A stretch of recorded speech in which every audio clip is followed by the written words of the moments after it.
And this emotion called sadness is actually normal. Yeah? It's normal to sometimes be sad. Allah subhanahu wa ta'ala created emotions. And as we know in psychology, they talk about 5 main human emotions. Sadness, anger, disgust, and fear. These are all things that in some level are normal. Allah created them, and in fact they serve a purpose. So to say that sadness is from the shaitan, or that a believer will never be sad, it's the same as saying that if you have iman, you'll no longer be human. That if you have iman, you get to you will actually transform into a robot. That is not actually the goal. The goal is not to take away our humanness. The goal is not to transform into a robot and to not have emotions anymore. That's not what it means to be righteous and to be holy and to be someone who's spiritual. But what does iman do for us? And this is where I want to talk about that middle path, right? That middle part. And that is this. See, iman is not going to make you become a robot, nor should it, nor is that the intent, for you to just feel nothing. But what iman does is it protects us from something called despair. And the reason I want to emphasize this is there is a difference between normal human sadness and despair. Does anyone know, just off the top, what's the difference? What's the difference between sadness and despair? Yes?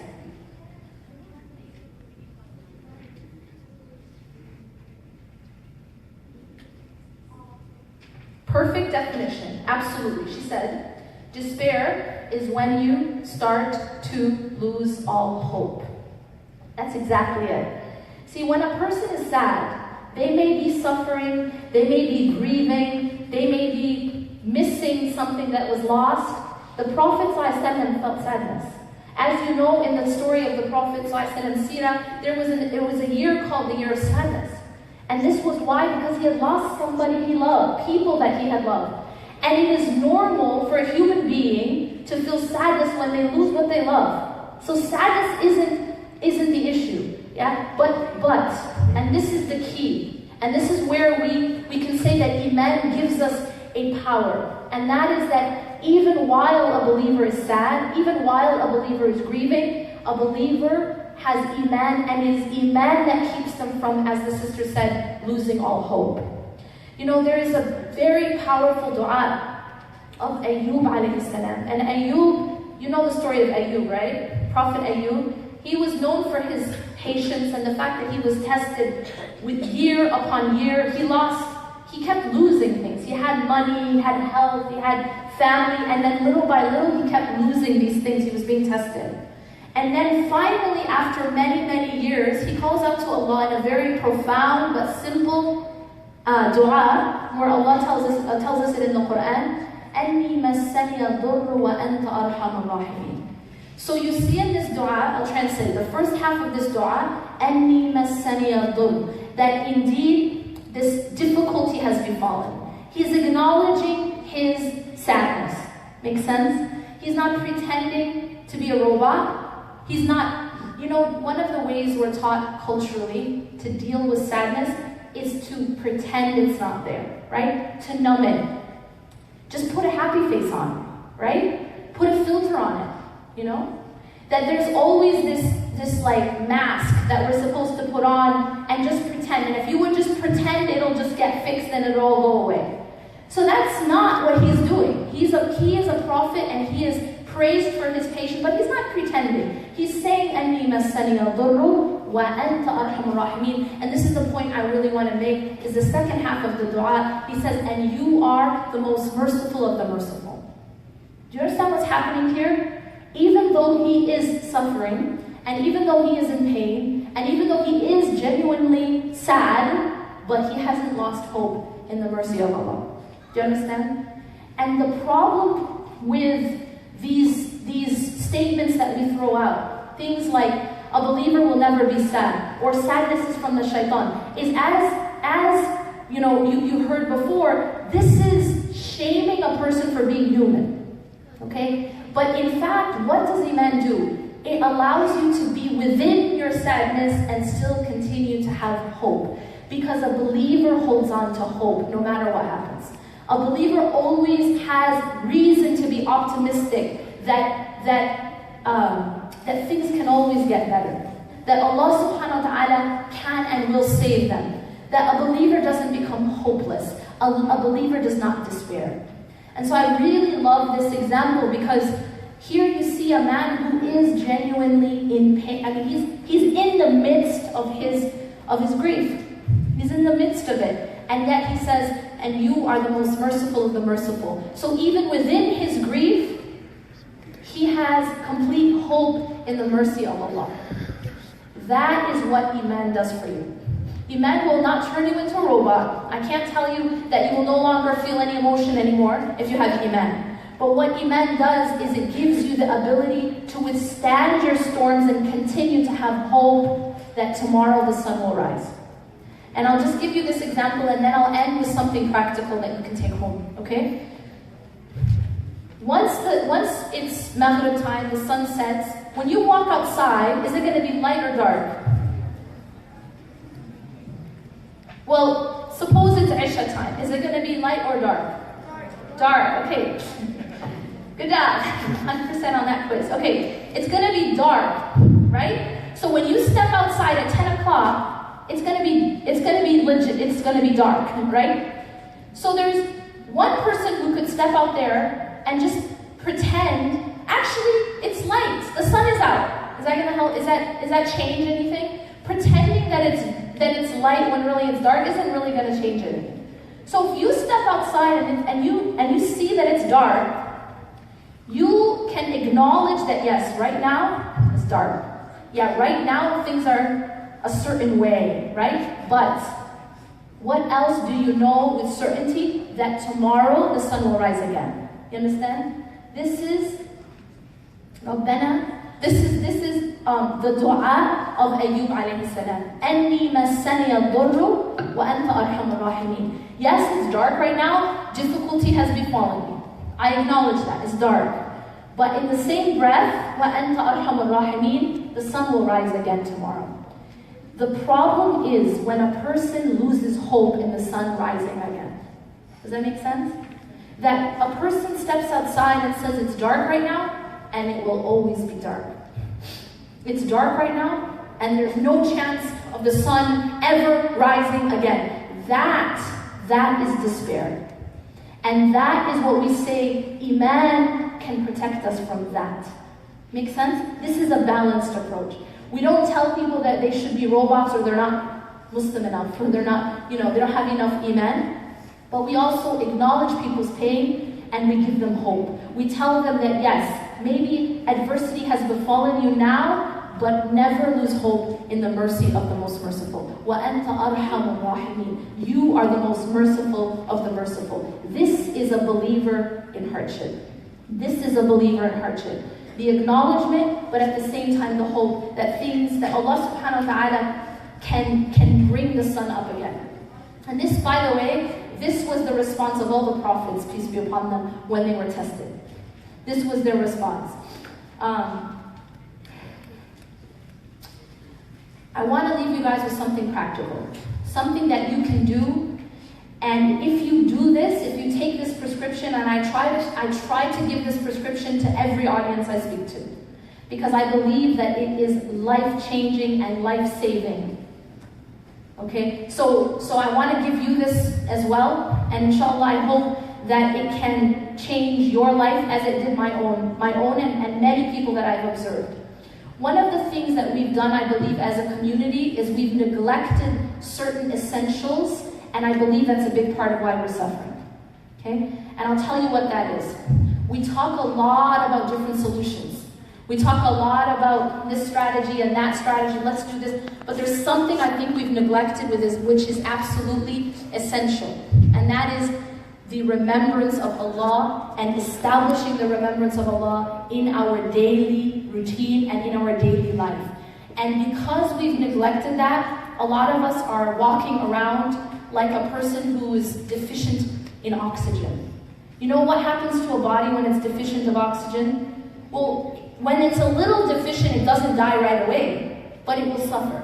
Understand? And I believe that that's what we're going through as an ummah, is we're suffering from the deficiency of that oxygen because we don't have these things established in our life in the remembrance of Allah. So I'm going to just give you guys 3 things. Everybody ready? Number 1, the very foundation of this oxygen is our salah. So the salah is number 1. A person can never be healthy if they're not breathing. They will never, no doctor in the world can tell you, hey, do this, take this medicine, do this exercise, and you'll be healthy even if you're not breathing, right? You have to breathe to stay alive and to be healthy. And in the case of our hearts, spiritually, that's our salah, our 5 obligatory salah. So any discussion about mental health, any discussion about dealing with hardships, any discussion about politics, any discussion about economics or social problems, any discussion period, we have to at least be breathing in order to find a solution to any of these issues. And that number 1 is the salah. It's the first thing you're asked about on the Day of Judgment. A person who succeeds, a person who has their salah in order, the Prophet ﷺ said that that person will have succeeded.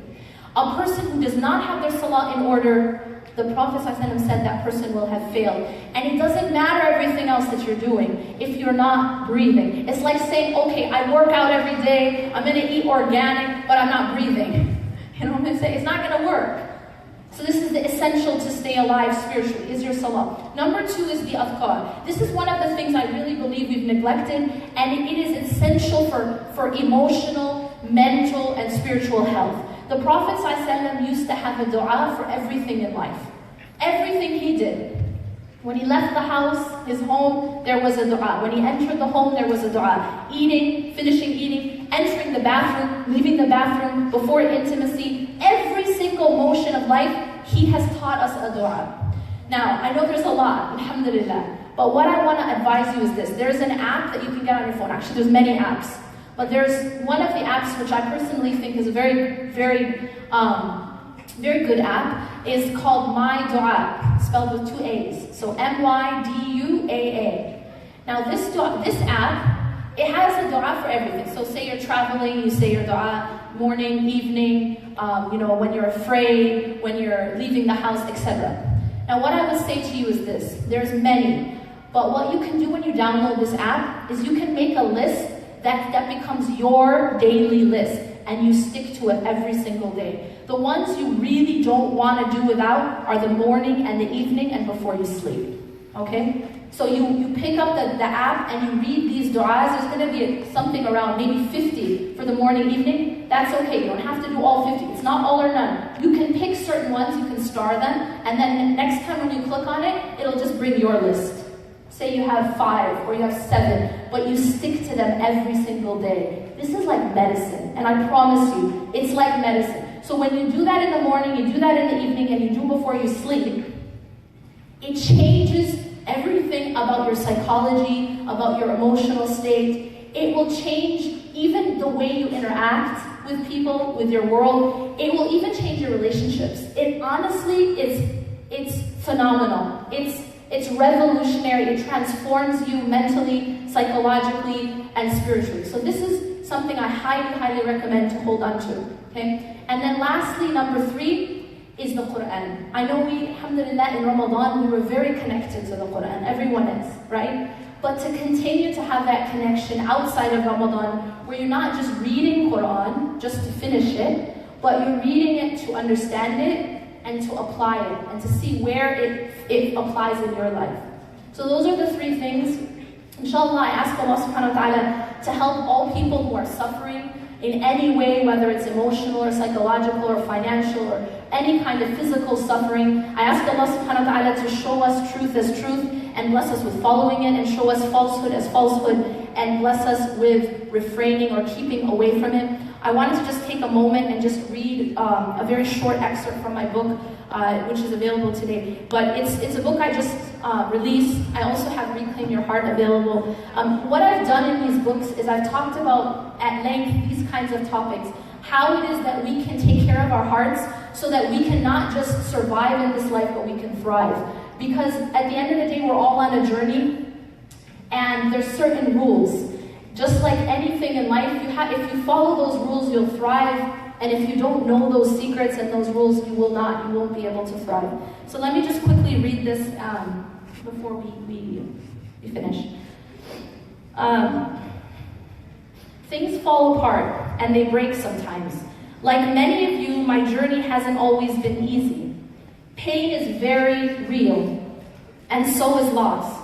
Sometimes it's hard not to let the weight of what we carry or the memory of what we've lost take over. Many of us know the reality of struggle, and so many people suffer in silence. It is hard.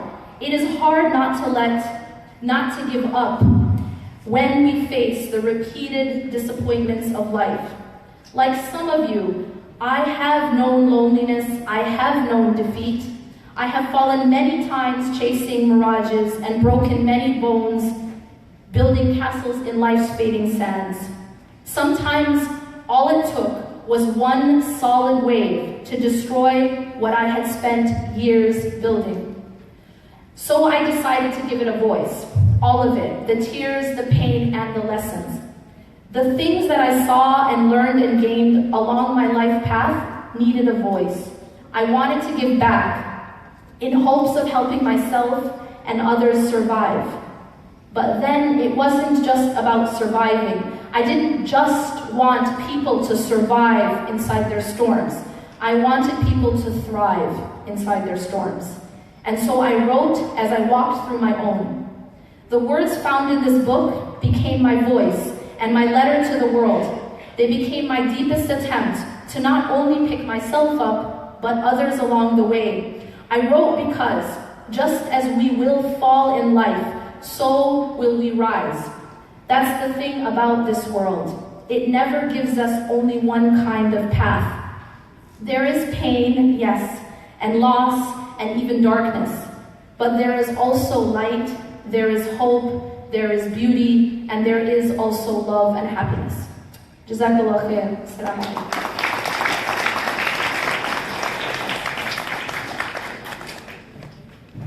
Thank you all so much for coming. Just a few housekeeping